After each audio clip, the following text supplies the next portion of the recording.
Thank you, Abdusalam, for the background report. Now joining us in the studio here in Abuja to discuss persistent fuel scarcity is the group CEO, NNPC Limited, Mele Kyari. Thank you for joining us. Good morning. Good morning. You're welcome. Also with us in the studio is the Nigerian Midstream and Downstream Regulatory Authority Chief Executive, Farouk Ahmed. You're welcome to our studio. Good morning. Welcome. All right, we also have two other guests here with us at the studios. First, we'd like to welcome Elder Chinedu Okoronkwo. He's the president of IPMA, that is Independent Petroleum Marketers Association of Nigeria. Thank you for having me. Okay. Dr. Abubakar Alkali, the university lecturer and an analyst in the oil and gas sector, as well as environment, is also here in the studios. Thank you very much, Kingsley. Good morning. Good to see you. Let's begin to this conversation. It's a loaded set of guests that we have, no question about that. But I want to begin with the CEO of NNPCL. A couple of days ago, you expressed obvious frustration with the antics and behavior of some of the operators or players in the downstream subsector of the oil and gas industry.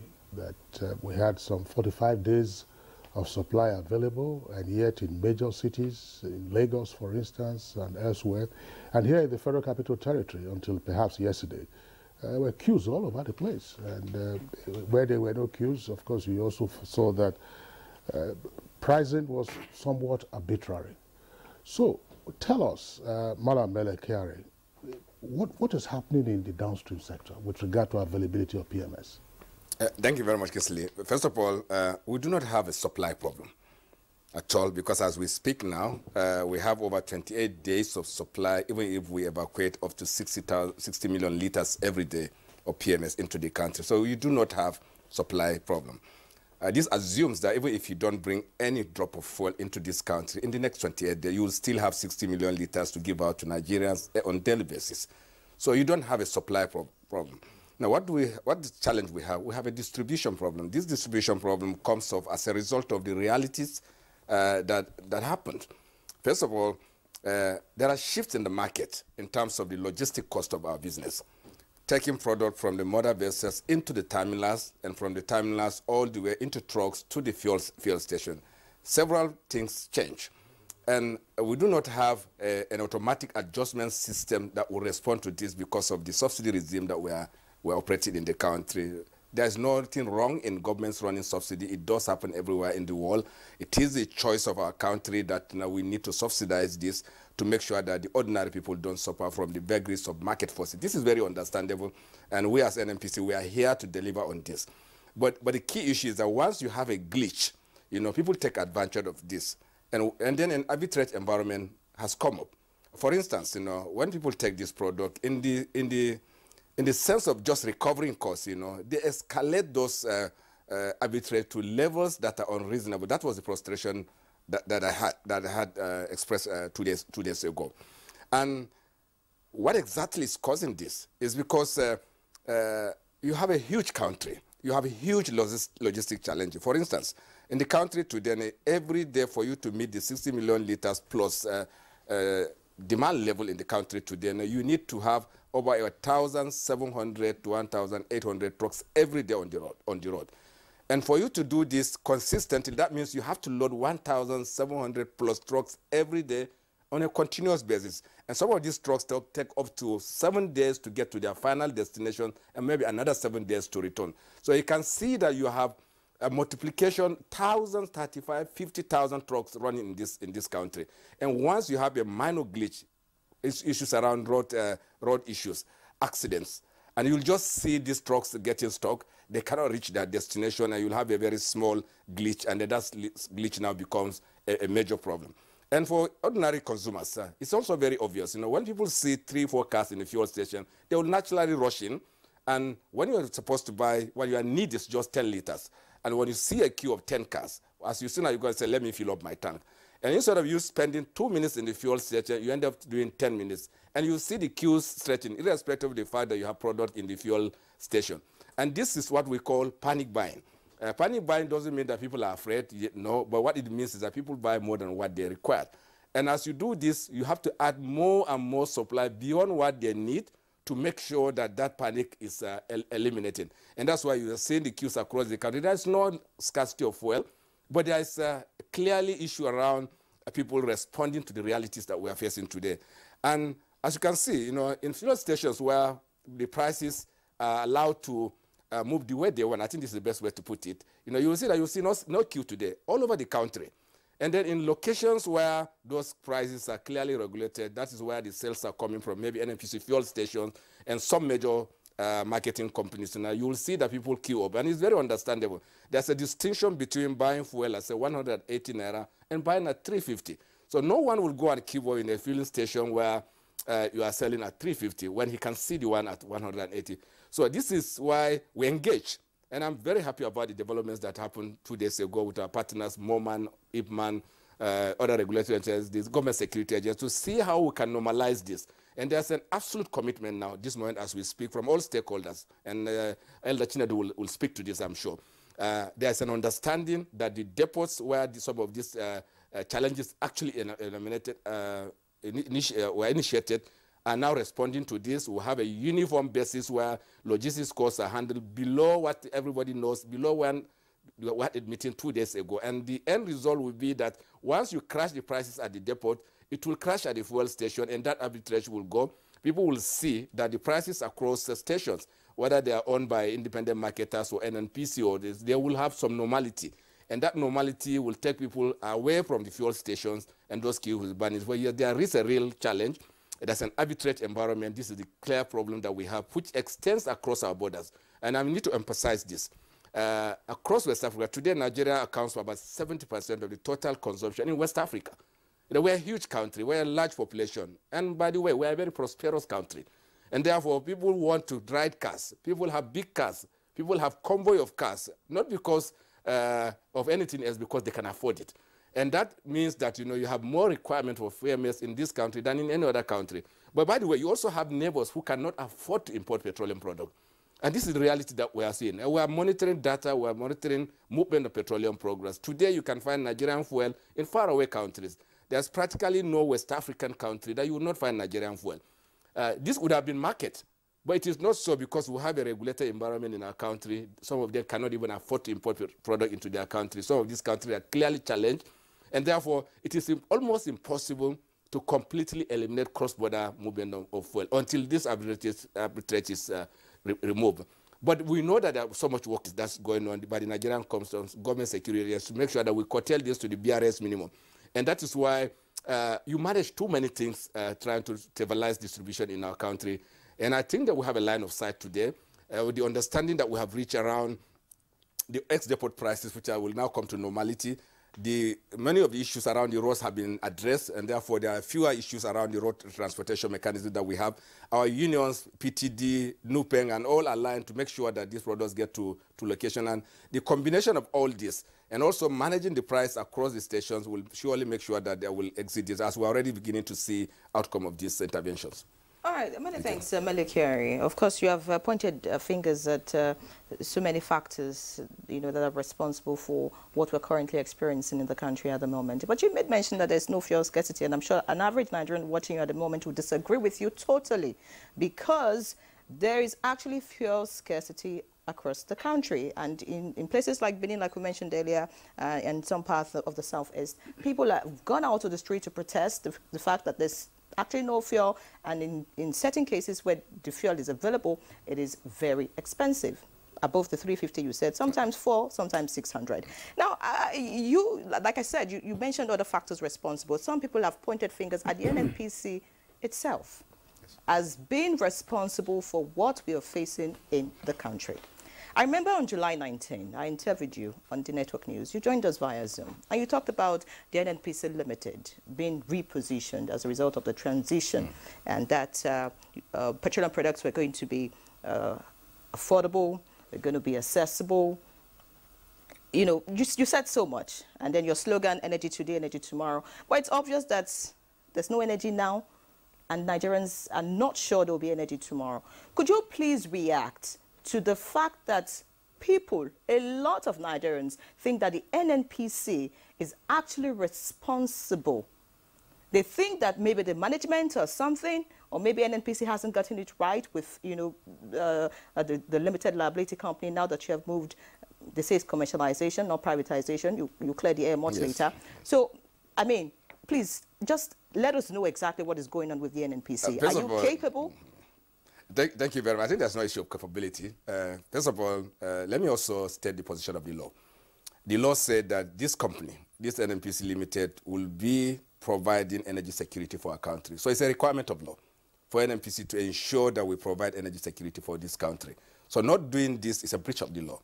And we recognize this, we identify this. But to provide petroleum motor spirit is not the only measurement for providing energy to the country. But this is the challenge that we have in our hands today. For instance, for you to provide PMS in the country, first of all, you must get the supply. And that's the first thing that NNPC does today, is to ensure that there's supply into the country. Now, the rest of these steps are actually distribution steps. So we have to take this fuel from the mother vessels into depots, into trucks, into fuel stations, dispense them on the roads. You can see that there's a long value chain of interactions that must happen before you can take fuel from one location to the other. And NNPC engages in all these stages, not because we own all the trucks. We don't own all the trucks in the country. We don't own all the fuel stations in the country. We don't own all the fuel depots in the country. And not only that, you know, there are other security issues associated with it, managing the roads, making sure that the roads are accessible, and so many of these things. We do intervene in all these places. We know our limitations. There are things that we escalate. There are things that we engage ourselves directly. So for the company itself, you know, we have made our obligations. First of all, we make sure that there's product available in the country. We're also engaging partners and stakeholders, including the regulatory authorities, the security agencies, our commercial partners, to make sure that this fuel leave the mother vessels all the way through the depots, into the trucks, all the way to the fuel station, and responding to everything, including repairing roads. But I'm sure you will agree with me that it's not NNPC's business to be repairing roads. But we saw the necessity, and we also intervened to say, look, how can we just come into this space so that we can make things easier? And I'm sure you are saying, let's talk about roads, because some of the things that NNPC has done has actually addressed some of these challenges. Many roads that have been abandoned for 5 years, 10 years, by our own intervention today, they are motorable. Nobody speaks about it. And these are the great things that government has done to this country. But you know, we are very typical people in this country. You know, once things are good, nobody speaks about them. But this is the reality that we are dealing with. So for NNPC, yes, we do not want to absorb ourselves. No, absolutely not. You know, we are part of this value chain. We take part of the responsibility for this. We understand the frustration of Nigerians. We also understand that when there's fuel is mentioned, it is NNPC that everybody remembers. But it's a chain. It's a chain of relationship. It's a chain of engagement. And we take responsibility, no doubt about it. You know, we are the single point of communication for this. We understand this very, very perfectly. But the reality today is that, you know, there are a number of things happening. There is greed, and let me put it very, very practically. You know, there is greed. You know, greed is not in NNPC. Greed is across the value chain, from all the way from the depots to the fuel stations to the trucks to those you meet on the road. I'm sure you are very aware that as you move products from location to location, so many kinds of fees are paid. Local governments, state governments, all kinds of, all manners of collections, and they add up to the logistic challenge.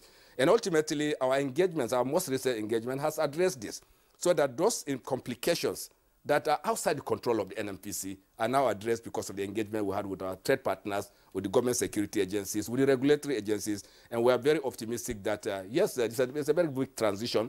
As long as you have an arbitrage regime, as long as prices are different, as long as people see a difference between one location to other, you're going to have problems, you know, getting problems in some location. That's why in Benin, yes, let me be very specific around Benin. You know, once there's a threat to security and safety of our vehicles, truck owners will not allow their trucks to go to such location. It's very, very obvious. And some of these threats actually predate the actual event, because this is the world of social media. People are aware that people are generating protests. And once they are aware of this, everyone, and Leader Chinedu will speak to this, you know, people will ask their drivers not to go to this location. And you'll definitely not have product, because no one will take his truck to locations where they think that they can risk those trucks. And for instance, I have engaged all the governors where those protests emanated, those state governors, and I'm very grateful to him. I told him that, look, we must do something so that you need to contain this uprising Otherwise, nobody will bring his trucks to the country. He assured me that safety of the trucks, vigilantes will be deployed, government security agencies will come, and so that ultimately these products will get to Benin Depot so that they could ultimately end up in the fuel station. But why was that glitch in the first instance? Because people fear. So once there is an element of fear, no one will take his truck. And this builds up over days. It's not a one-day event, so that when people see this challenge, they will stop their trucks from going to those locations. And exactly this is what happened. But even before then, once you have an arbitrage reason, for instance, if you can sell this fuel at 350 in Maiduguri, and then a tanker full of fuel by a marketer is required, probably he will sell at 220 naira in Benin, just an example. So he has seen where he will only spend 50 naira to take it to Maiduguri. He sell at 350, additional 50 naira. So all they will do is to move this truck from this location to another location where they open, and we could also end up having glut in those locations. So it's really not a matter of scarcity. Let me address this. When you say scarcity, the product is not available. What product is not available, you can say, look, there's scarcity, but it's really there's distribution challenge, consumer behaviors. Our typical response to a situation like this is for people to panic. And then everybody goes to the fuel station, whether you need it or not. They wake up in the morning and they just decide to go and queue up. And by the way, people have actually made a trade out of this. Some vehicles that ordinarily can take just only 50 liters are now constructed to contain 100 liters, 150 liters. They have now become a trade. Once they get into the station, because instead of spending 5 minutes, you do 5 times 3. You spend 15 minutes, and then the queue will continue to elongate. What we do typically in situations like this over the years, and this is not new to our country, it has been so in the 90s till this day. Whenever you have a situation like this, you bring in more product than is required, and which is what we are doing, so that you load out more. Instead of loading out, say, 60 million liters, you do 70, 80 million liters, so that that space that is created by greed will now be filled by that excess supply, and then at the end of the day, there's nowhere to put. You will fill your tanks, and there's nowhere else to do, and then that's only when normality will come. But there's something else Nigerians can do, is that they need to trust that there's fuel in this country. You don't need to go to the fuel station and buy a product that you don't require. You do not need to go to stations where you see long queues. There's no point being there. When you need 10 liters, buy 10 liters. In the past, what we used to do is to regulate the volume of fuel that will be sold to individual cars. We don't think this is necessary anymore. Once you have excess supply, once the evacuation from the depots are in the excess of what we require, definitely what you are going to see is that no matter your greed, we will fill those greed, so that at the end of the day, you will let it go. And this is really our key strategy. Of course, there are other interventions that can take place. All right, Malam Melekiari, thank you very much for your detailed explanation. Just before we bring in Elder Chinedu of IPMAN, I'd like to also point this out, that when you see queues at filling stations in different parts of the country, say here in the Federal Capital Territory, sometimes those queues are elongated by persons who are seeking to just buy 2,000 naira and leave. So you wonder, why don't you just fill up your tank and then leave, so that it is when your tank is going down that you come back. And some of them, with the greatest respect to them, they are taxi drivers. I don't know, they like to spend a great deal of time. These green cabs you find in the FCT, they say, oh, put 2,000. I say, you've been on the queue to buy 2,000. The guy goes around, comes back again, 2,000. And then the queue is longer.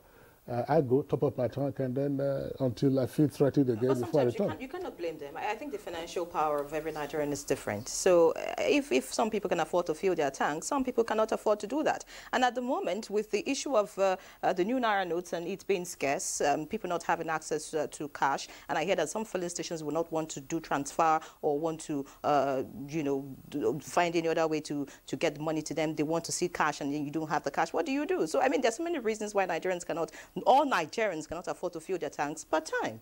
Well, your tank doesn't have to be empty before you go to the pump station. If your tank is empty, then you have to push your vehicle into the station. So if you are not using a carburetor, if your engine is not a carburetor engine, if it's an injector engine, there is a threshold below which your fuel shouldn't go before you top it up. Very quickly, this is going to be like an accusation. The CEO of NNPCL has repeated the phrase arbitrage escalation. And the synonym for it, he also said, is greed. And this is along the distribution chain. There have been various reports with respect to the lingering, where he says we shouldn't say scarcity, but let's use that as a synonym for the distribution glitches that we are having. And IPMAN sometimes has been mentioned in this. IPMAN also blames the depot operators, and so on and so forth. So exactly what is happening? Is everyone is just taking advantage of the consumer or what? Thank you first for this platform to let the world know what is actually happening in the sector. The meeting of 2 days ago was so revealing, and we also understood that an NPC have the product in billions. But the problem there was the operators, everybody understood the area they are lacking. For instance, the tank farm owners, with the excuse of getting daughter vessel to fill their depots, also on their own without minding the process, begin to put their prices. And you know, that will go a long way in transcending. When everybody see that, hey, what I'm supposed to get maybe for 172 naira, I'm not getting it for 235 to 260 in the depot tarmac. What do? For you to be in business, there are obligations with the bank and everything. You need to pick the product. But that meeting have given us succor where, as a tank farm owner, this is a price you cannot exceed. As an independent market or station owners, both major, this is a threshold that you cannot exceed. I think that in itself have also brought a lot of, enabling environment for us to now do this business. The regulators are here. You're on your own by the time you feel you can exercise your greed. But I want to tell you, with these assurances of an NPC, giving us a product now, independent marketers, directly, not allowing us, it's just like a typical example when you have your children. The elder one, if you put the same food in the same pot, might like to eat everything. That is what we suffered for some little months. And NPC have been, for instance, over 2 or 3 years ago, you don't have scarcity. But when this thing happened, that they feel they cannot be controlled, I think that is what has brought this issue of various, but by the pumping of adequate product now more into the system, I tell you, maybe in the next 1 week, people will begin to beg you people to come and do what? Buy fuel. Abuja, there is no more scarcity. This is happening now. And for us, again, in IPMAN, there is this system an NPC have brought in, where in the comfort of your bedroom, you can order your product without necessarily going to an NPC or depot. For us, we need that to be deepened so that everybody, you don't even need anybody, everything is automated now. That is the age where we are. And I believe you are giving product according to your capacity. We must thank them for that and pray that they continue in this manner. This problem of not only tank farm owner, truck owners, association, even people who are not in the chain of this, local people, village people will begin to put their toll gate. I think all these things will have agreed to dismantle them. And you people as media will also help us to say, hey, this product is government business, to ensure that the masses get it at a price that, they will not feel pinched. We know that it's not easy to get it, but government have come in a way of cushioning some of this thing. It should be adhered strictly. And with this new addition of depots from an NPC, where our members will be directed by digital control to go and pick product, it will ease off this this thing. All right, thank you, Chinedu Okoronko. You have made a promise that in the next 1 week, Nigerians would not have to queue for fuel anymore. And Abuja is a pointer. Okay, we've had such promises in the past, and we just hope that this time it's actually reality, because I'm sure I'll hold you to it, and many Nigerians would actually hold you to your words. Farouk Ahmed, you've listened to Mele Kyari and Chinedu Okoronko. I'd like you to tell us exactly what is going on. Do you agree with them, or you think there are other issues, you know, that is causing this persistent fuel scarcity and increase in price? Thank you very much for having me. I will give you just a general perspective. First of all, yes, we have a supply, because we have about 28 days offshore. In the past week and a half, you know, we can have it offshore, but what is important is to have it onshore. And in the past week and a half, we had only about maybe 7 to 8 days sufficiency onshore. As of yesterday, that has gone up to about 12 days sufficiency, which means there's a lot of activity between shuttle vessel movement offshore to onshore, which is very critical. And that is an indicator that yes, we have we have more supply in the depots. At the same time, maybe trucking in the petrol station, because we keep the data of both offshore and onshore. So that's one very key indicator. If we continue to have a lower onshore, then that's a critical problem, because when we cannot meet that critical mass, then the distribution will be affected. So that's the key. So yes, I agree with the confirmation that yes, we have the supply. The issue that we had that warranted maybe gap, what I would call gap in the distribution, is the marine movement. In January, for example, to charter a vessel to move products, say from from offshore Lagos to Lagos, we're paying about the charterers were paying about $19,000 to $20,000 per day. Today, offshore Lagos to Lagos is about $60,000 per day. Lagos, Calabar, or Warri was averaging around January, February, before the Russian crisis, was about $30,000 per day. Now it's going to about $80,000 to $90,000 per day. Now let's go back to what Mr. Kyari said. We are in the regime of what you call regulation on the petroleum product, especially on PMS. Therefore, there is a template provision for that movement of marine, and it averaged about 5 naira per liter when it was, say, $19,000 per day. And now you can extrapolate to see at $60 per day, Lagos, that is no more 25 naira per liter. It's going to be maybe about 17 or so naira per liter. But the template has not changed. So the marketer says, look, I'm not NMPC. I cannot absorb the losses because I'm a businessman. So they sat back, say we cannot move. So what we did was to lift the lever to say, okay, what is the cost of operation? What is that difference that we can give you in order to enable you move that product onshore? So that gap is also what translated into what I would call supply glitches. That's one. The other one, of course, is the road networks. Recently, we've been having problems on the roads. Just about a week ago, there was a road accident around, I think, Moka area in Niger State.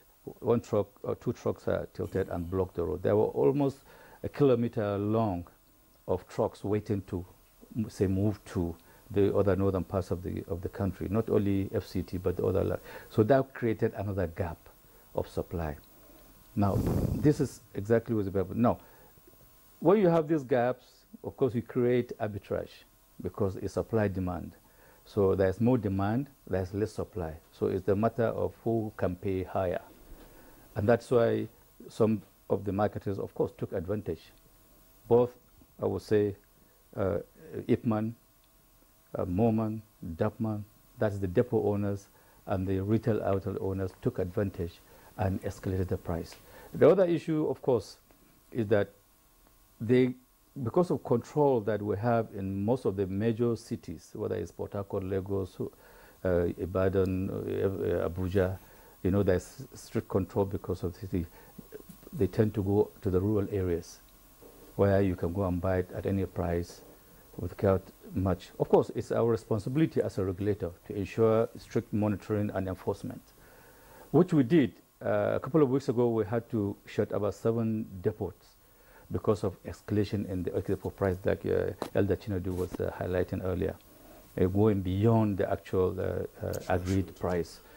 But that's sent, like, we use as a deterrent against, you know, escalation of pricing all over the country, because once they go to the depot and they buy higher, they are also businessmen. They will not go and sell lower at the retail outlets. And that's what warranted this crisis, and of course, the panic buying by Nigerians who will rather normally go and buy one, like we said, 2,000 naira, but now they want to fill the tank if they can afford it, because they don't want to spend 1 hour or 2, 3, 4 hours on the queue just to buy 2,000 and come back again. So I would rather, or they would rather go and fill up the tanks. So they created that extra demand that was not because of concern or because of fear. So I agree with the narration that my colleagues gave, and it's just a matter of saying, as a regulator, it is our responsibility to ensure enforcement and monitoring across the value chain. All right, thank you very much, Farouk Ahmed. I want to stay straight with you, because on Good Morning Nigeria, in the course of our newspaper reviews, I've mentioned that the authority would appear not to be visible in seeking to contain the lingering scarcity and challenges that we're having in the downstream sector. And the authority, along with the commission, were supposed to be game changers under the PIA. That's the for the benefit of our viewers, Petroleum Industry Act. In December, it would appear to have taken the intervention of the DSS, who at that time issued a 48-hour ultimatum to actors in the downstream sector to make products available. And that seemed to have worked for a while, at least for the Christmas and New Year periods. And a few weeks ago, things changed. And we keep hearing about this arbitrage. We keep hearing about this greed, and so on and so forth. Is the authority challenged in dealing with this? Or there's a presumption that, well, it's not condoning now that it seems to be a business decision for this arbitrage to go on? No, like I mentioned earlier, because of that anomaly, we shut down 7 depots. And some of these depots are actually major depots that supply across the country. But because they defaulted, we had to show good example by actually targeting those 7 depots, which was widely publicized. On top of that, also, we shut down over 270 retail outlets. But maybe this was not reported. But we were not there just to be reported. We were just trying to do our work. So not necessarily that we have not done anything. Yes, we have been doing things. And it brought some respite in some areas. But again, Nigeria is a huge country, a lot of challenges. If we continue to shut down, that we are going to recreate another flashback, because the more you shut down, the lesser number of petrol stations available to service the country. So obviously, we had to also do our own internal assessment to see what is the risk-benefit of doing what and where. You know, so we didn't carry the press to say, let's go and see how we are shutting down station. No, we were not doing that, because we were concentrating on the actual regulatory framework and regulatory authority invested on the authority to do that. So yes, it's a major challenge on us, yes, we agree. But we are doing a lot to ensure that we address that situation. All right, Farouk Ahmed, doing a lot to address the situation. I would want to come to Dr. Abubakar Alkali. I'm sure you heard Farouk Ahmed. He said, my colleagues, you see the 3 of them can call themselves colleagues, and they can speak with one voice. But I'm sure you're not their colleague. You are a Nigerian, and then you are a lecturer and an analyst in oil and gas environment. You know, from your own perspective, could you, let us know exactly what you think the problem is, and as a Nigerian, how has it been, this past few months that we've been experiencing this very terrible condition as far as petroleum products are concerned? Okay, thank you very much. I think this is the 3rd time I actually appeared on this program. I thank you very much for the invite. And in those two occasions, the last two occasions I was here to discuss this issue, I actually, emphasized that what is happening now is that, some non-state actors are actually trying to force a policy, on the country. They are moving against the tide. By non-state actors, if I'm being very specific, I would say the marketers. Obviously, when you have this kind of situation, you cannot blame anybody who thinks there is a connivance between non-state actors, the marketers, and also state actors, because it always plays that way. So the point that I made in those two appearances and today actually the same. I haven't changed. I think the non-state actors are trying to force a deregulation of the downstream sector of the industry. That's what I feel. And why did I say this? Because you see, you find out that the government is doing its bit to a large extent. I am not really sitting here to speak for the government. I think there are better, more experienced people here to speak on behalf of the government. But I think the government is doing its bit in the sense that the government has put in subsidy. Okay, government is paying subsidy. Government is paying actually more than the regulated price of 195. Now, government is paying over 200 naira per liter as subsidy. And on top of that, government is also doing an arrangement called the DSDP. That is the direct sales, direct purchase arrangement, under which the NNPC allocates a particular quantity, volume of crude oil to the marketers. So that is even another issue that we discussed the other time, which is that the marketers try to say that NNPC is the sole importer. Okay, fine. NNPC is the sole, is the custodian of the right to import. But as it is, the marketers are actually involved in this importation under the DSDP. NNPC gives them crude oil and they bring in PMS and kerosene. So to that extent, you could say the government is doing its bit. But then the real problem is that there is a design.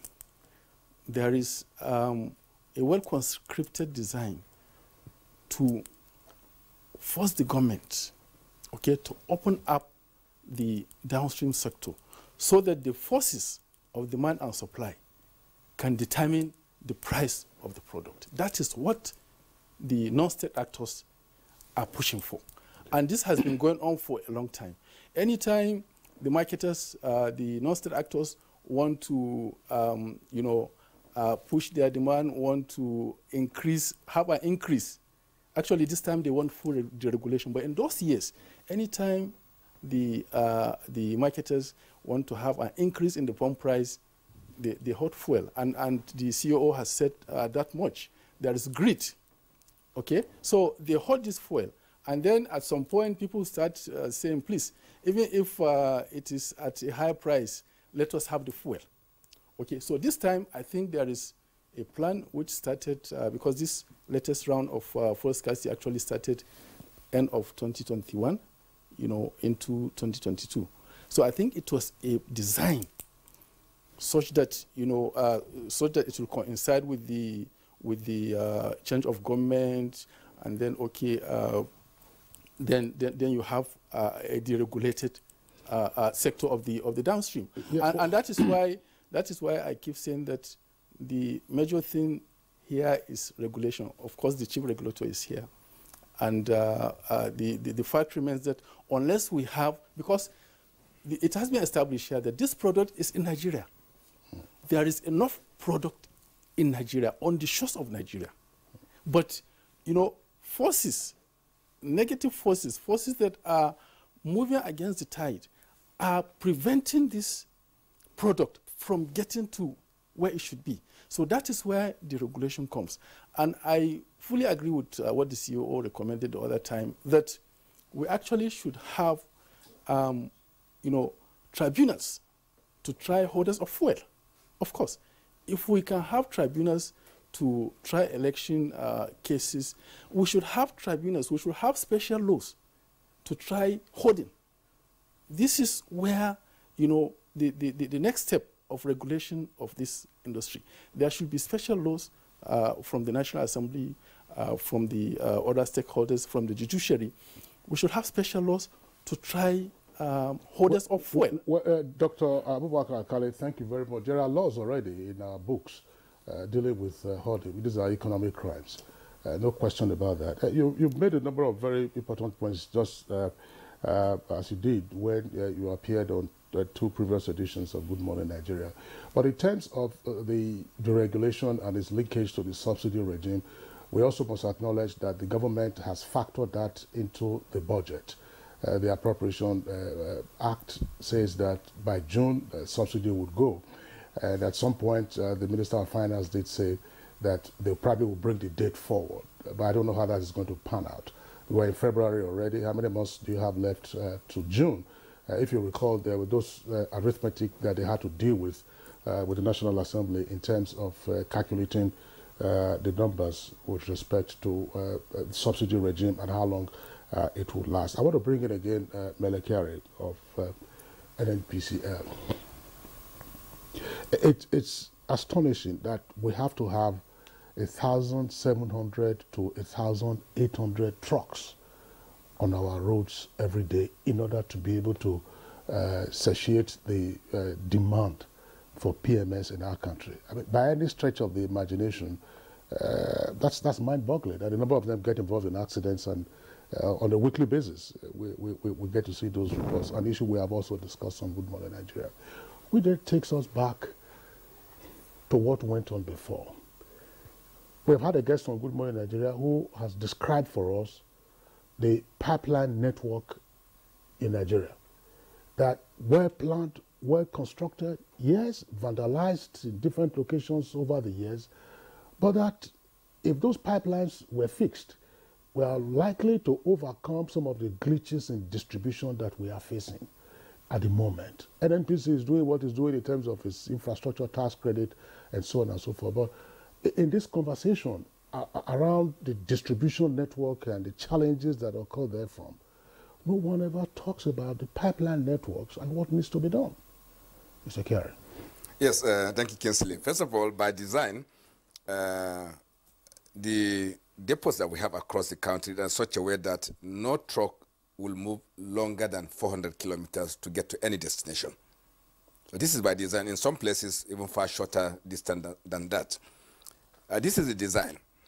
These pipelines today, now let me put it in context also. I'm sure you recall what happened in Jesse around 1998 or so. 98, exactly. Yeah, around 1998. And what happened? That the persistent vandal actions on that product pipeline caused that fire, and it became very, very impossible to pass product from Warri into Bini Depot.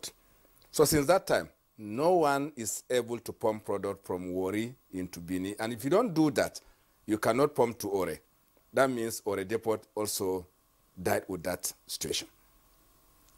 Now, what about the other pipeline networks? I'll give you an example. The pipeline network from Atlas Corp through Mosimi into Ibadan then ends in Ilorin. Until we shut it down, we lose 24% of every product we put on that line. When you do 10 million liters and you lose 24% of that on a daily basis, it will not make any further sense to continue to pump product into it. And what caused this? Vandals, thieves that we have described over and over, interventions from all government security agencies to take them out. And you see the connections on our product pipeline from Mosimi to even satellite within Lagos, all the way. You know, it became so impossible to run those pipelines. Now, from Port Harcourt into Aba to Enugu, I will put it in context for us to also appreciate this. You know, we are losing up to 7 to 10% of the product between Port Harcourt and Aba. When it gets to 5%, we say this is good. 5 is good. You should not, by law, by operational process, you should not lose more than 0.05% of the product.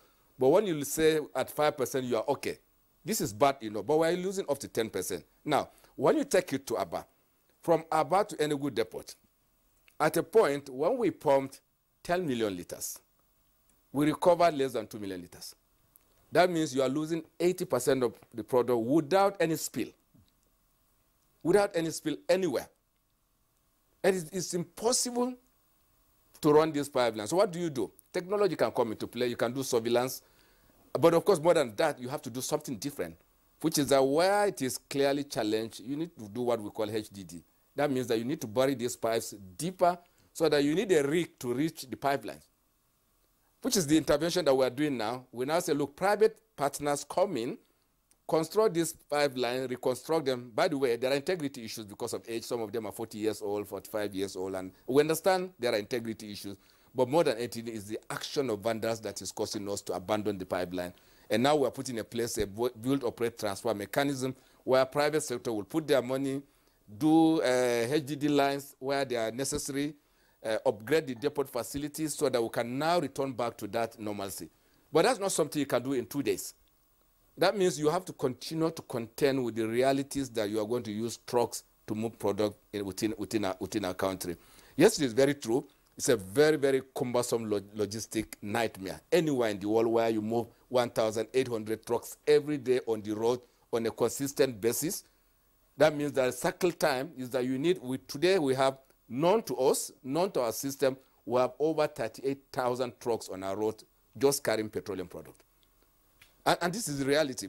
And by the way, I think it's very good also to say that, no matter what you do, once there's an arbitrage environment, some people will take advantage of it. And it's very contrary, with all respect to the comments by Dr. Abubakar. I don't think anybody sit down orchestrated that there should be scarcity so that it will impact on elections and so on. I don't think anyone did. If it is so, we will know. But it's not true. Because the reality is that these glitches actually started well early in 2022. It has nothing to do with this election period. Once you have a challenge of this nature, it's a cyclic thing. Once you have this challenge, they continue to come up. And then once you have arbitrage issues, you have a glitch of today. Let me also put it clear. And I'm sure the Madam in Sokoto will confirm this. Our redundancy in terms of petroleum product supplies is just 3 days in this country. When you have a glitch that extends longer than 3 days, you need another 3 weeks to stabilize it. So irrespective of who does what, whatever causes a 3-day glitch, it's a nightmare that is waiting to happen. We always prepare. We say, once we see this glitch, that's why we do everything possible to avoid the glitches from happening. I don't think anyone will sit down and say, oh, let's create this so that there will be impact on the election and so on. There's no benefit in it. No one will do this. And I can say this very clearly.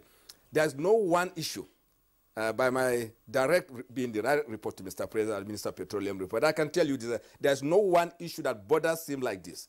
There is no briefing that I do to this president. He does not mention this. What do you do about this? How do we contain this? And who's going to orchestrate it? For what benefit? It's absolutely out of context. It is impossible. We are doing everything possible to contain this situation. Yes, there are a lot of glitches. There are a lot of logistic nightmare. Grid has come into play. There are cross-border issues that we have to deal with. There are international market situations that you have to deal with. For instance, there is provision for subsidy in our country. Yes, no doubt. But mind you, subsidy, there are 2 levels. One is on the product in the market. You go to the market, you bring this product, there's a market force that you have no control of. So when you go and buy to the market, you bring it to the country, and then you have to distribute it. The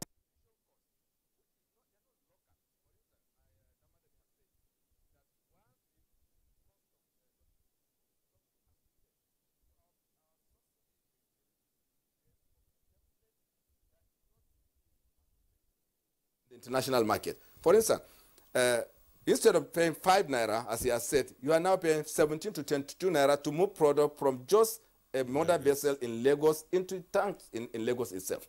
So you can see this is a huge change that you did not anticipate, you did not plan for. For instance, now when you come into the depots, these depots are also buying materials, equipments, everything from the international market.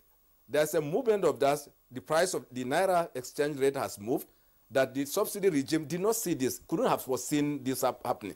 And then, of course, when you come to the trucks, these trucks, for instance, a tire of truck, and I'm sure my elder will say, one tire moved from probably about 100,000 naira to now 200,000 naira. Now, you can see also that a liter of Ejo, which is the market value of that Ejo, is now around 900 naira. Your template assumes 300 to 400 naira.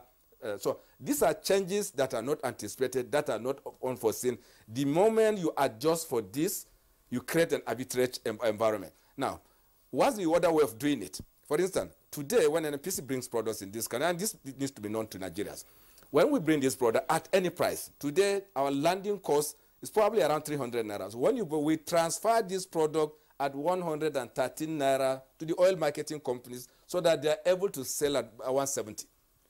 So the only way you can do this to stabilize this price is to now go back and reduce the 113.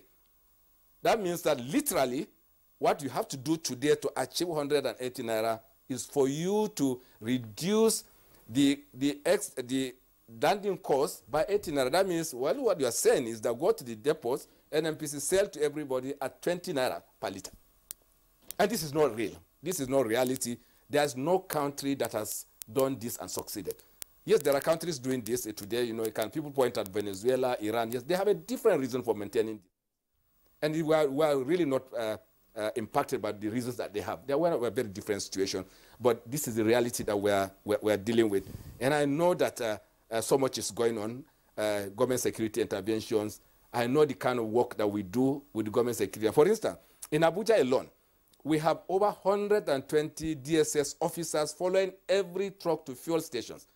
We're activating this across the country so that we can get other government security agents to follow these trucks to these locations so that we'll be very sure that these trucks actually get to the fuel station and they are not sold on the way, they don't cross the borders and so on and so forth. So no one will do this. No one will take these actions when the real intention is to create chaos. I don't think this is what's really happening. All right. Thank you very much, Malik. You're watching Good Morning Nigeria on the network service of the Nigerian Television Authority. All our four guests are still here with us in the studios discussing matters around the persistent challenges with regard to fuel supply and purchase. There's some hope on the horizon, as we have heard, and explanations provided by all our guests. Very quickly, because we're on the home stretch now, I want to bring in the CEO of the authority. When I say the authority, that is the Nigerian Midstream and Downstream Regulatory Authority. The commission deals with the upstream sector according to the Petroleum Industry Act. I found it a bit curious. When you were reeling out the charges for vessels, for conveying Lagos to Lagos, that's to say from a mother vessel to a baby vessel and then back there and then from there to Warri or to Calabar and so on and so forth. What accounts for the dramatic change in the prices of hiring these vessels? Is it insufficient number of vessels? Is the cabotage system not working? Are Nigerians also involved in this, or Nigerians are also engaged in arbitrage in this activity? I'm raising this question very particularly because it's been said on a number of occasions that, our hopes are also pinned on the Dangote refinery in Lagos. I haven't seen reports or seen any activity around the connection of pipelines from the Dangote refinery elsewhere. It means, again, we're going to be relying on these vessels to convey refined products from the Dangote refinery. How do we understand all of this? Insufficient vessels, Nigerians not participating in it, or just arbitrary charges by the vessel owners? Thank you very much. It's a combination of all, let me put it that way. Prior to, again, the Russia-Ukraine war, we had vessel owners, both foreign owners and Nigerian owners, running the shores of Nigeria, particularly when we talk about the petrol motor spirit vessel movement. And like I said earlier, the charter rate was about $19,000 to $20,000 at that time. Now, with the escalation of the Russian-Ukraine war, then there is more demand for this vessel also outside Nigeria, especially in the Balkans. So bulk of the foreign owners now move their vessels to the Balkans, where there is more activities taking place within that, and the rate was also higher. Now, the rate went up, but one of the reasons is the cost of bunkers. just that's bunker. That's like the bunkering the fuel to power the vessels. Yeah, which is legal bunkering, not illegal bunkering. No, legal, yeah. Well, actually, bunkering is a trade. Yes. You know, we now term it illegal, but it's actually a trade in the oil industry. So this cost of bunkers escalated because if you recall, the price of crude that time maybe was running about $40 per barrel, and it jumped all to about $100, $120 per barrel. Obviously, crude is a driver, so it drove the product price also going up. So that additional cost of bunkers is partly responsible. The reduced number of shuttle vessels within the Nigerian space also is a factor because of foreign owners moved. Even some Nigerian owners actually moved to the Balkans because there's more activity, and there the risk is less, because here we also have the war risk, what they call the war risk, because of piracy within our own system. So that's another factor. Then, of course, the Naira exchange rate, because the owners of the shuttle vessel will say, I don't want you to pay me in Naira, I want you to pay me in dollars. And the business here in Nigeria is Naira based. Therefore, they have to go and do the exchange. And there is no availability of funds to go to a CBN to say, I'm getting a CBN exchange rate of 450 Naira per dollar. So they have to go to secondary market, what we call I&E market, to purchase those dollars at about 740, 750 to pay the shuttle vessel owner. So these are also incremental costs that affect the flow of petroleum products, and also eventually the cost to the depot owner or to the charterer. Now, talking about Dangote refinery, for me, from my own understanding, Dangote is a businessman, and his refinery will be purchasing their crude based on international price, just like NNPC refineries are purchasing based on the official selling price. So if they are purchasing crude oil from NNPC, for example, it's going to be at the OSP, or official selling price. So his pricing obviously is going to come like that, because they are not NNPC. He's not going to sell you in Naira. So the shuttle vessel also would be going to the Dangote refinery to load, because there's no pipeline linkage to any of our existing NNPC depots, to answer your question. Obviously, then there will be a lot of shuttle vessel movement between Dangote refinery and maybe to the individual depot owners who purchase from the Dangote refinery. Okay. So there will be additional pressure on that. Farouk Ahmed, thank you so much. I just want to quickly go to Chinedu Okoroko now. You spoke earlier about, some of the issues and all that. And then, yes, we've heard from our other guests here, what the real problems are.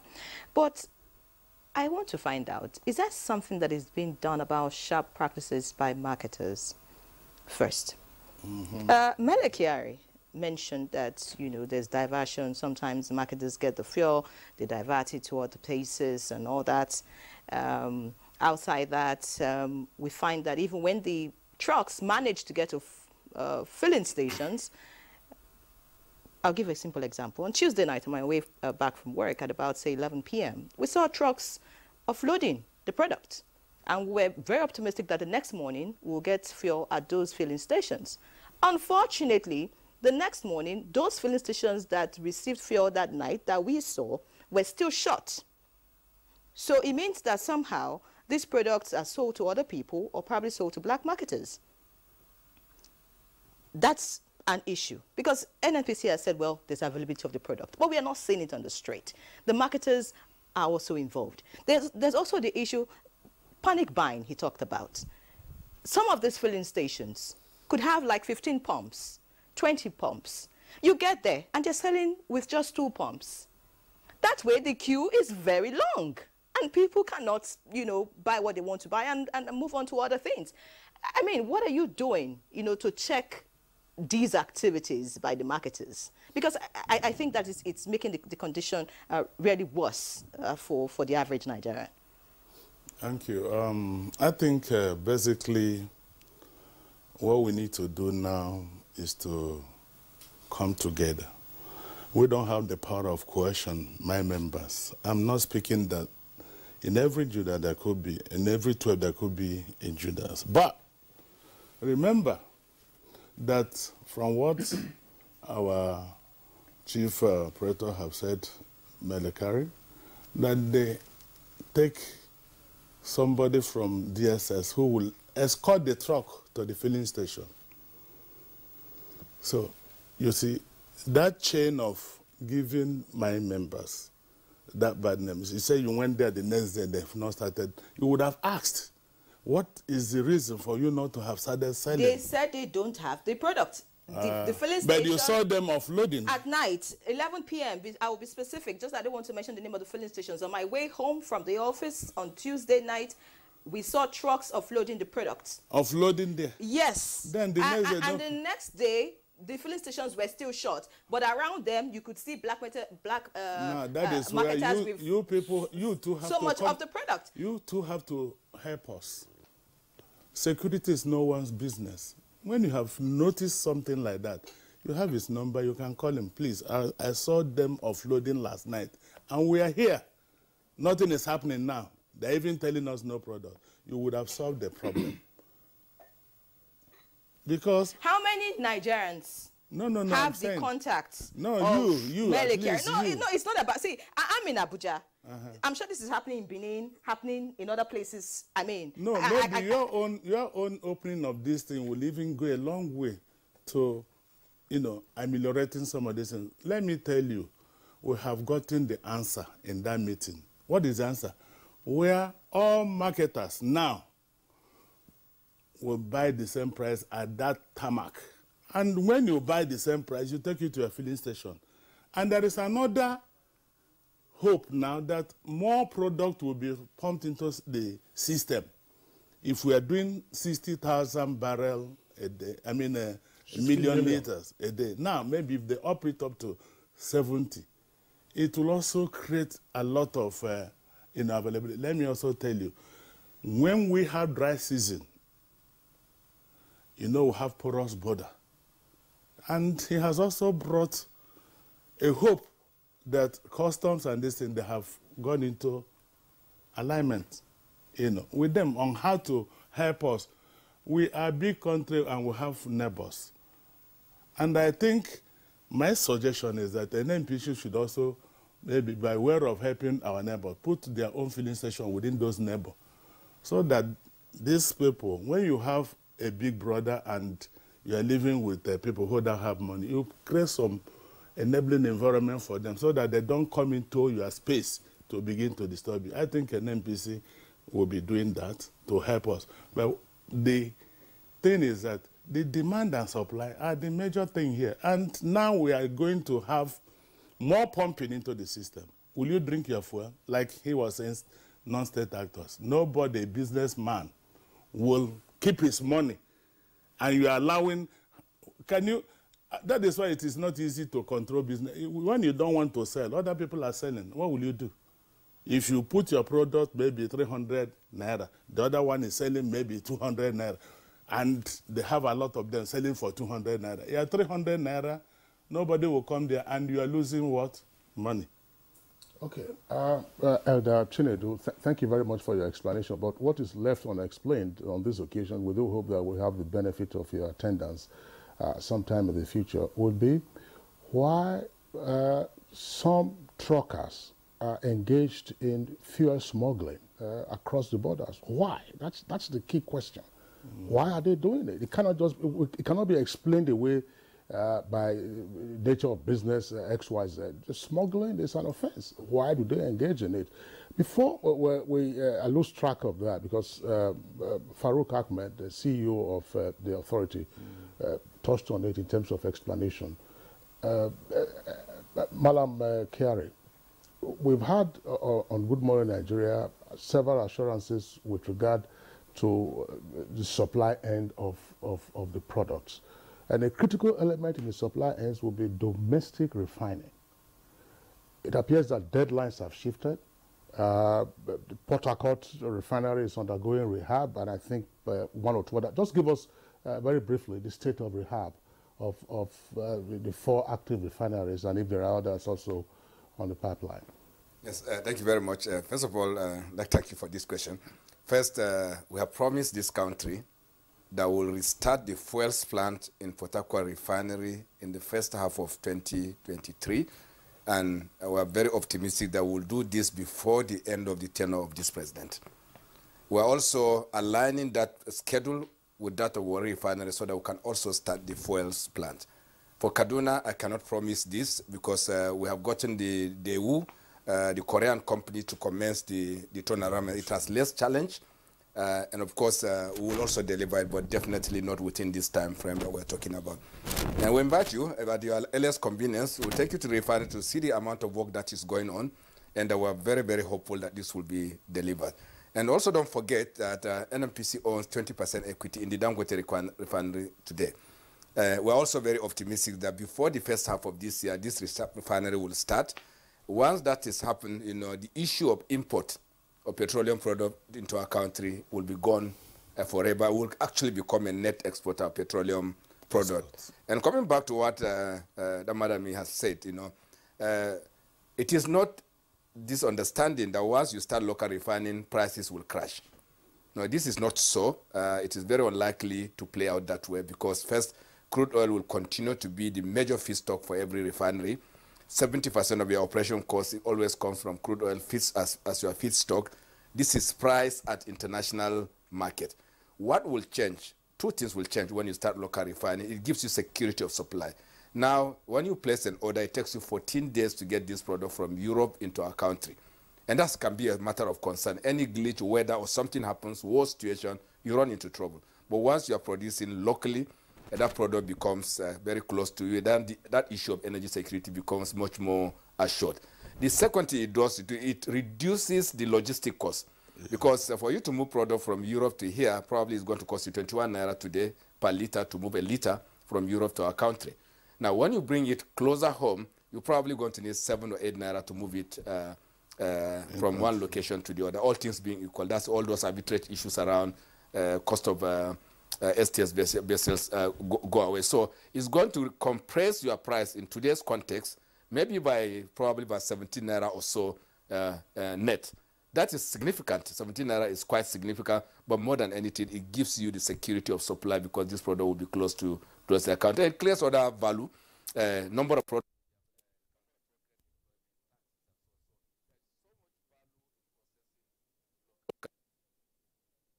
That the net oil producer will be importing finished petroleum product. We will cross this, and it will be forever. This will not happen. All right, forever that will not happen. Well, we don't have time. We're just we need to go now. Time to round off. But quickly, I'd like you to just clarify the point I mentioned earlier. I remember that when you came on Network News on July 19, you said the NNPC has been privatized. A few days later, the Minister of Finance came out to say no, it's not privatization, it's commercialization. Quickly, in few seconds, what's the difference? What exactly has happened? Is it commercialization or privatization? No, what the law has provided for is you now have a national oil company which is completely operating under the Company and Allied Matters. That means it is just another private company owned by government, and there's a provision in the law for this company to devolve or dilute its equity when the shareholders decide, and by law, the National Economic Council, which is a body of all the state governors, plus the vice president of the country, to decide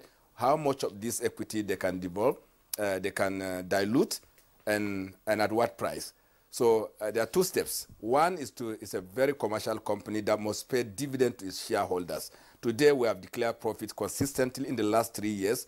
The shareholders can decide how much of that profit can become dividend, and this will be decision for the shareholders. What it means is that you have a very commercial private company that can be wound down by virtue of the provisions of the Company and Allied Matter if it doesn't declare profit for 3 years. All right, commercial private company. Many thanks, Mele Kyari, and all our guests for joining us this morning. We actually hope that, like Chinedu has promised, would actually begin to see the products. It's happening already in Abuja. It will trickle down everywhere. Yes, we just hope that it actually comes to reality. Otherwise, we'll bring you back next week. And no problem. I'm ready.